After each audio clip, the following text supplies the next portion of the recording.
देखिए, आज हमारा जो टॉपिक है वह टॉपिक है अमीबा में पोषण। अमीबा अपना पोषण कैसे करता है? तो अमीबा जो है वो एक प्राणी समभोजी विधि से पोषण करता है। प्राणी समभोजी विधि वो होती है जिसमें भोजन को निगला जाता है। क्या किया जाता है? भोजन को निगला जाता है, निगल लिया जाता है। तो इस विधि से यह क्या करता है? पोषण करता है। तो अमीबा में पोषण हम पढ़ रहे हैं, तो अमीबा में पोषण पढ़ने से पहले तो अमीबा के बारे में थोड़ा सा जान लें। यह एक सर्वाहारी जंतु होता है। अमीबा क्या है? एक सर्वाहारी जंतु है। जो मैंने आपको लास्ट वीडियो जो भेजी थी अमीबा से रिलेटिव, उसके अंदर आपको बताया भी गया था कि अमीबा जो है क्या है, एक सर्वाहारी जंतु है। जो सर्वाहारी मतलब सभी चीज़ खाने वाला।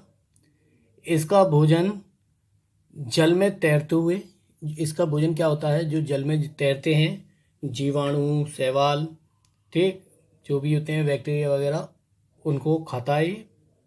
तो ये एक सर्वाहारी जंतु है। इसका जो पोषण जो भोजन होता है वो जल में तैरते हुए जीवाणु होते हैं और सूक्ष्म जीव होते हैं और शैवाल होते हैं, ठीक। तो इन सूक्ष्म जीवों को निगलने में जो विधि अपनाई जाती है, अब ये इन सूक्ष्म जीवों को निगलता है और जो विधि अपनाई जाती है उसे क्या कहते हैं? फैगोसाइटोसिस कहते हैं। क्या कहते हैं? फैगोसाइटोसिस कहते हैं। तो हम जरा पढ़ते हैं अब अमीबा के बारे में। आपने थोड़ा सा जान लिया है कि ये एक सर्वाहारी जंतु है और भोजन को निगलने की विधि प्राणी संभोजी कहलाती है। ये प्राणी संभोजी विधि से ही पोषण करता है। अमीबा में भोजन ग्रहण करने के लिए अमीबा में भोजन ग्रहण करने के लिए अमीबा में भोजन ग्रहण करने के लिए कोई मुख नहीं होता। मतलब इसमें कोई, इसका अमीबा जो है अपना भोजन जब ग्रहण करता है तो इसमें इसके लिए कोई इसके मुख नहीं होता। ये किसी भी अपने शरीर के किसी भी पार्ट द्वारा भोजन को ग्रहण करने के लिए कूटपादों का निर्माण करता है। कूटपाद क्या होते हैं मैं आपको अभी बताऊंगा, ठीक। अमीबा सामान्यतः कूटपादों की सहायता से भोजन को ग्रहण करता है। देखिए कूटपाद क्या होते हैं मैं आपको बता देता हूँ। आपने कभी भी अमीबा का जो स्ट्रक्चर देखा होगा वो इस तरीके से देखा होगा, ठीक।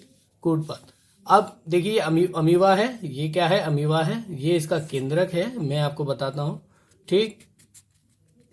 और जब भी ये भोजन को देखता है, भोजन को अपने आसपास जब भी पाता है तो कूटपादों का निर्माण करता है। कूटपाद का निर्माण कैसे करता है मैं आपको बताना चाहूंगा यहाँ पर। जैसे जी मान के चलिए ये भोजन है, ये क्या है? भोजन है आपका। तो यहीं पर ये कूटपादों का निर्माण करेगा। तो ये जो इसके जो हाथ से जो बन जाते हैं इन्हीं को कहते हैं कूटपाद, जिसकी सहायता से ये भोजन को अंदर अपने अंदर लेगा। ये कूटपाद बन जाते हैं। इसकी शरीर की संरचना कूटपादों में बदल जाती है। ये यहाँ पर ये जिधर जिधर इधर देखता तो इधर कूटपाद बन जाते और इधर देख रहा तो इन्हें इधर कूटपाद बन गए। तो ये आपके दोनों क्या है? हाथ जैसे जो बन जाते हैं इन्हें कूटपाद कहते हैं। क्या कहते हैं? इन्हें कूटपाद कहते हैं। तो यहाँ पर यही आपको बताया गया था कि अमीबा सामान्यतः कूटपादों की सहायता से भोजन को ग्रहण करता है। कूटपाद भोजन को चारों ओर से घेर लेते हैं। देखिए जैसे कि मैं आपको बताना चाहूंगा, ये आपको दिख रहा है यहाँ पर ये कूटपाद बन गए हैं। क्या बन गए हैं? कूटपाद। और इसने भोजन को ग्रहण कर लिया है। भोजन का कण ये आपको दिखाई दे रहा है, भोजन को ग्रहण कर लिया है, ठीक। आगे बताएंगे। कूटपाद भोजन को चारों ओर से घेर लेते हैं और परस्पर मिलकर खाद्य रिक्तिका बनाते हैं। क्या बनाते हैं? परस्पर मिलकर क्या बनाते हैं? खाद्य रिक्तिका। आपको दिख रहा होगा चित्र के अंदर ये खाद्य रिक्तिका है। इस तरीके से खाद्य रिक्तिका ये भी बनेगी। जैसे ही भोजन ग्रहण करेगा तो ये भी खाद्य रिक्तिका इस तरीके से बन जाएगी जैसे कि ये इसमें बनी हुई है खाद्य रिक्तिका, ठीक। चलिए आगे बढ़ते हैं।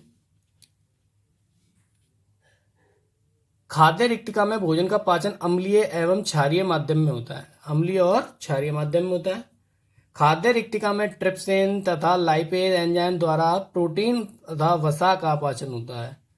किसके एंजाइम द्वारा? कौन से एंजाइम द्वारा? ट्रिप्सिन तथा लाइपेज एंजाइम द्वारा प्रोटीन तथा वसा का पाचन होता है, ठीक।